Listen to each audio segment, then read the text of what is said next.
Welcome to Discovering. It's that time of year when everything comes to life. Join me for a spring day on the pond. And it's almost time to plant those gardens. We'll take a look at tomatoes, peppers, and more. This is what you want to look for in a tomato plant. Stick around, that's all tonight, right here on Discovering. The secret streams that flow beneath the cliffs of colored stone. Forest thick and healthy with birch and pine and oak. Surrounded by the greatest lakes this world has ever known. The black bear's awesome presence as he roams the hills and fields.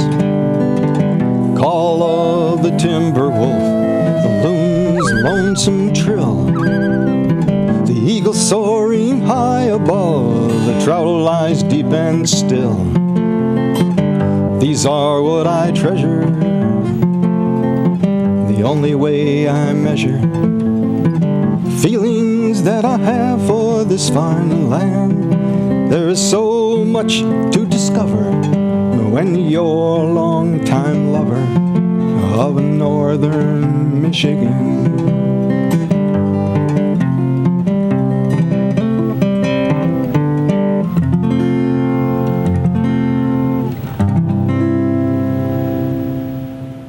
Spring is certainly one of my favorite times of the year here in the UP. It's that time of year when you're certain the snow is not coming back. Well, pretty certain anyway. Everything is new again. New plants will soon overtake the old. Birds have returned from their annual vacation. Lakes that have spent the last several months hidden under a frozen layer of ice are again exposed and full of new life. To be part of this unique time of year, you typically need look no further than your own backyard. I'm fortunate enough to live on the backside of a small lake. It's indeed right here in my backyard. I swam here, I fished here, I grew up here. At 132 acres, it's not a big lake. Much of it's only a few feet deep. To most, it's nothing extraordinary or special.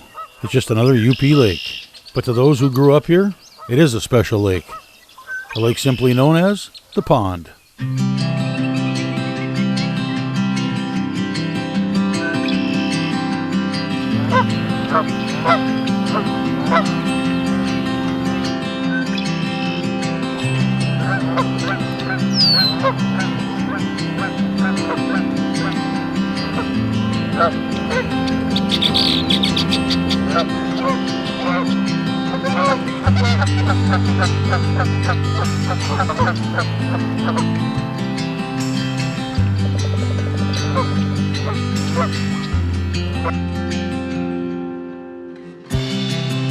The morning sun chases off a hazy blanket of fog, exposing a wealth of wildlife that moments ago I could only hear. The sounds of birds of all sizes as they again begin their daily routine. The leftover colors of fall lit up by the morning sun. The smells of the lake. The morning. Spring. I wonder how many are asleep right now and not here to witness this unveiling. The water is perfectly flat, like a blank slate awaiting the plot and activities of the day to come. And so begins another day on the pond.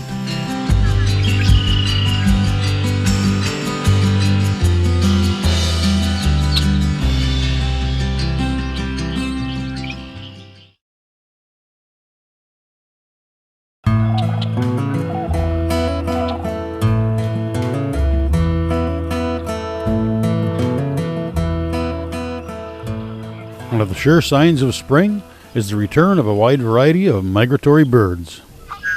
On the pond, one of the most prolific is the red-winged blackbird. The name is derived from the mainly black adult male's distinctive red shoulder patches, which are visible when the bird is flying or displaying. At rest, the male shows a pale yellow wing bar. The female, smaller than the male, is a nondescript dark brown. The red-winged blackbird inhabits open, grassy areas and generally prefers wetlands, particularly if cattails are present. They feed primarily on plant materials, but about 1/4 of its diet consists of insects such as dragonflies, butterflies, moths, and flies, along with other small animals like snails, frogs, worms, and spiders. Red-winged blackbirds that breed in the northern part of their range, like here in the Upper Peninsula, migrate south for the winter. Numerous birds from northern parts of the U.S., particularly the Great Lakes, migrate nearly 750 miles between their breeding season and winter grounds. Red-winged blackbirds travel in single-sex flocks, and males usually arrive a few days before the females. Once they reach the location where they plan to breed, the males stake out territories by singing. The nest is constructed entirely by the female over the course of 3 to 6 days, after which she'll lay a clutch of 3 to 4 eggs. The eggs are incubated by the female alone and hatch in 11 to 12 days. Pairs raise 2 to 3 clutches per season with a new nest for each clutch.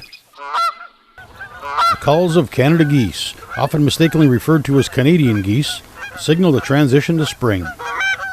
Although they sometimes eat small insects and fish, the diet of a Canada goose includes mainly green vegetation. They feed on a variety of grasses while on land.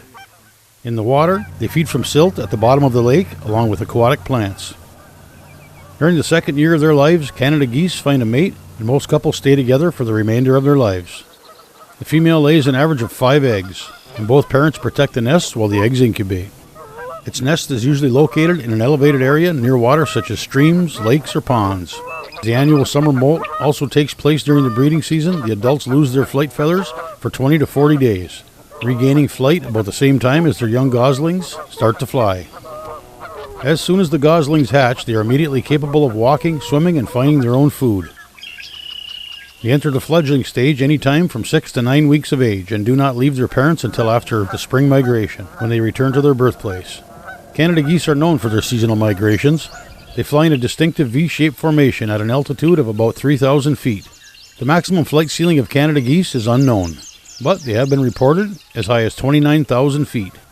Many geese return to the same nesting ground year after year and lay eggs with their mate, raising them the same way each year.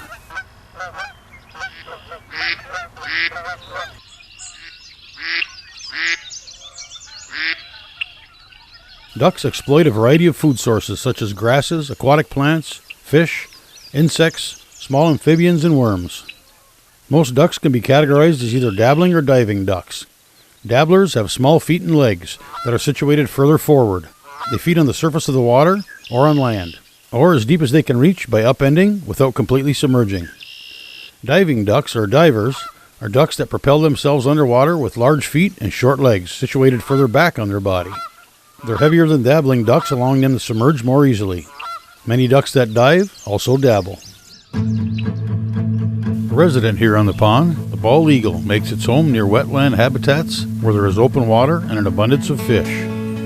Their nests are the largest of any bird in North America and are typically found in old-growth trees averaging 32 inches in diameter and 92 feet tall. The species of tree is apparently less important than its height and proximity to prey.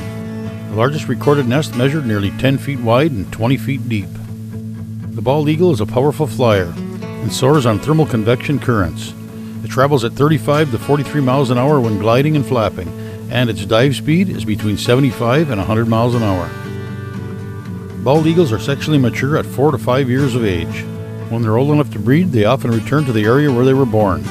It's thought that bald eagles mate for life. The average lifespan of bald eagles in the wild is about 20 years. Many birds are easily recognizable by their song, and no bird sings a more enchanting and haunting song than the common loon.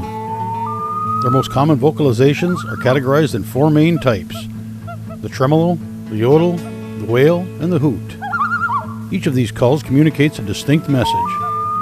The black, white, and checkered loons we most recognize are breeding adults. Non-breeding plumage is brownish with a white chin and foreneck. On average, a common loon is about 32 inches long, has a wingspan of 54 inches, and weighs about 9 pounds. Loons are divers. They catch their prey underwater, diving as deep as 200 feet, with the ability to stay underwater for as long as 3 minutes. Their legs are positioned at the rear of their body, ideal for diving but not well suited for walking. Loons need a long distance to gain momentum for takeoff. The lake must be large enough for takeoff and provide a high population of small fish. Clear water is necessary so they can see the fish they prey on. As protection from predators, loons favor lakes with islands and coves. Common loons mate monogamously and annually. They begin breeding at 2 years of age. A pair claims a breeding territory of 60 to 200 acres and patrols it frequently, defending and marking their territory both physically and vocally. Common loon nests are usually placed on islands where ground-based predators cannot normally access them. Both the male and female parents build the nest and take turns incubating the eggs. The eggs hatch in just under a month. When the chicks are a few days old, they will begin to leave the nest with their parents, sometimes catching a ride on their back. A few days later, they're capable of diving underwater and can typically fly at about 10 to 11 weeks old. In the spring and summer, most common loons live on lakes and other waterways in the northern U.S. and Canada. In the fall, they begin their migration, usually to the nearest body of water that will not freeze over in winter.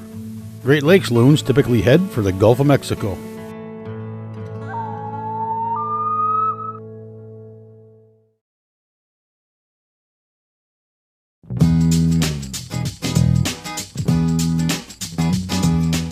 You'll find them in streams, lakes, farm ponds, and roadside pools. Painted turtles are active only during the day when they bask for hours on logs or rocks, reliant on warmth from their surroundings. They eat aquatic vegetation, algae, and small water creatures including insects, crustaceans, and fish. The shell of a painted turtle is made up of 13 separate bone plates called scutes. When the turtle grows, it sheds the outermost layer of these scutes and grows new, larger plates underneath. The age of the turtle can be determined by counting the rings on the scutes. They mate in the spring and autumn. Females dig nests on land and lay eggs between late spring and midsummer. During the winter, the turtle hibernates, usually in the mud at the bottom of water bodies. In this state, the turtle does not breathe, although if surroundings allow, it may get some oxygen through its skin. In contrast to land tortoises, painted turtles can right themselves if they are flipped upside down.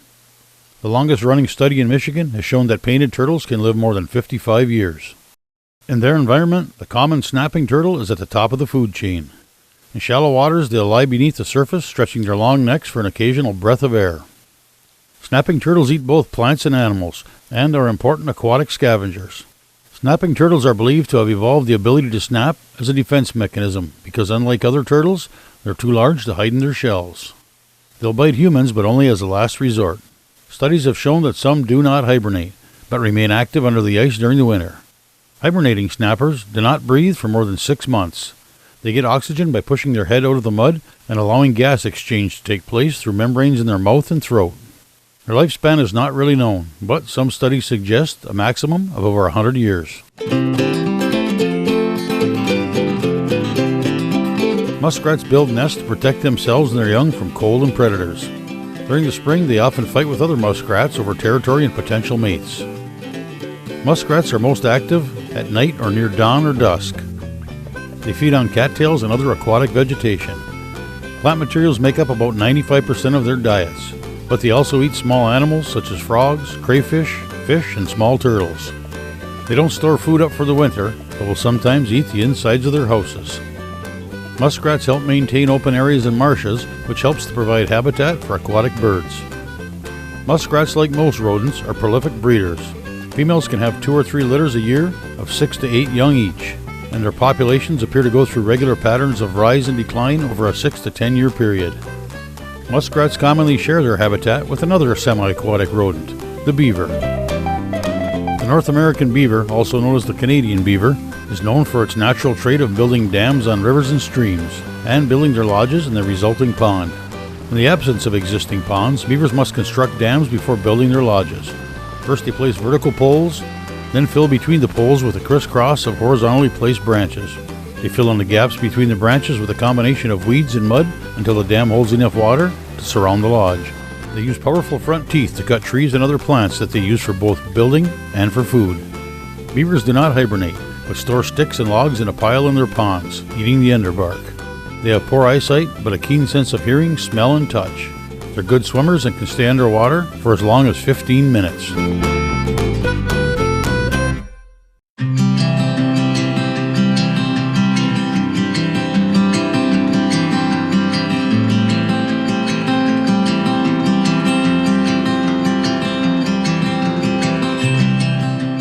Morning has turned to afternoon, afternoon to evening, and my day on the pond is coming to its end.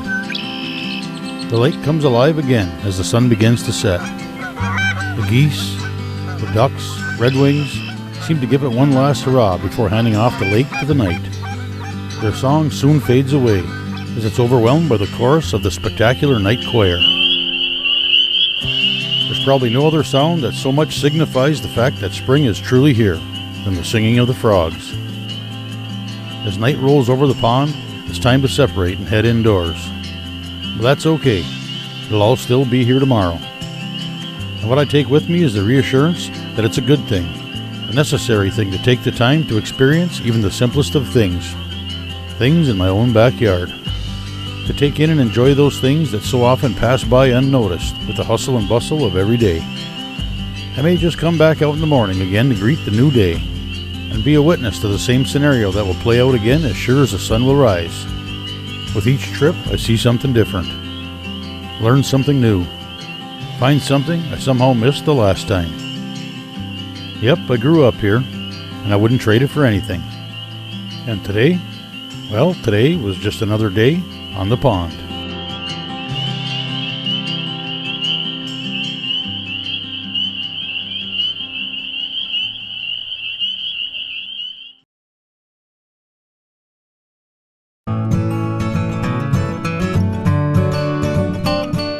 It won't be long now and it'll be time to get those tomatoes in the ground. I stopped in at Chenier's greenhouse in Delta County to find out more about what to plant and when. Okay, here at Chenier's we grow tomatoes in various sizes. I'm going to show you the bigger ones so people can have tomatoes by the middle of June. And we plant these in the end of January so that you can have tomatoes early. We do them in 5 different varieties. Early Girl is your first tomato, and it's a 62-day tomato from the time you plant, not from the time I seed it. Then we go to the next type, which would be a champion tomato, and we call that our sandwich tomato. And people like this because it's a good 10 ounce to 12. It's a nice round tomato for slicing. Celebrity.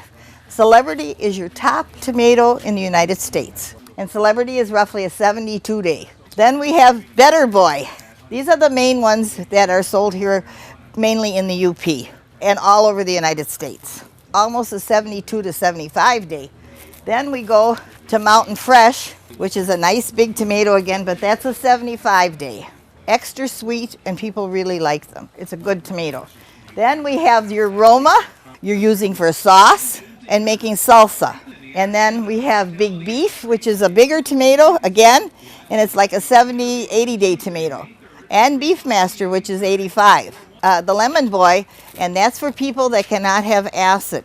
It's an acid-free tomato. Anytime you see a yellow tomato, this is Lemon Boy, but we have the little pear tomato, which is yellow pear, and that would be for your salads. Some people want to plant an early tomato, and then they want to get a later tomato. Depends what you're doing with them. If you're making juice and that, we want anything but Early Girl. Early Girl has a lot of acid in it, and therefore it's a good eating tomato, but you don't want it for canning. Here we have green peppers. And you only want a hybrid. You don't want California Wonder. That's a cheap pepper, all you'll get is blossoms. Here at the greenhouse we have 2 types, the Ace or the Better Bell, which are 2 top name green pepper plants. Then we go from green bell peppers to your red peppers. The seed is very, very expensive on red peppers, so you only sell them potted.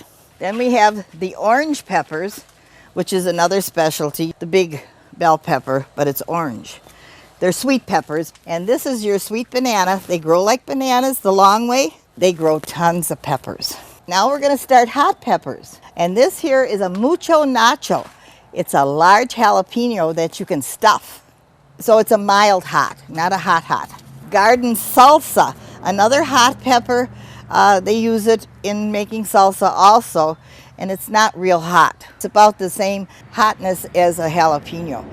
Hot bananas or sweet bananas, they really produce. This is a hot banana or a Hungarian wax pepper. They're the same thing. And you get lots. They get loaded between that and the sweet bananas. And then we're going to go to habaneros, which is a hot. But we have the ghost pepper. And these are hot. You don't let kids touch these. But now we also have the hottest pepper in the world. This is the Carolina Reaper. This is your hottest pepper you can buy. And they looked on the internet, it's supposed to be the hottest in the world. I wouldn't touch these. You never plant peppers far apart. They like to be close to one another to produce peppers. And they like sweeter ground like if you add some lime or something to your soil. Peppers are also like your tomatoes. You plant those Memorial Day to June 1st into June, because you get a frost right away, they'll be touched because they're not a hardy plant. And I always call June 1st our tomato weekend. You're usually pretty safe. Don't plant anything earlier than before Memorial Day in tomatoes or peppers or whatever, any of this light stuff. Cabbage family can start to be planted the middle of May. This is what you want to look for in a tomato plant. You're going to have white roots. That's healthy.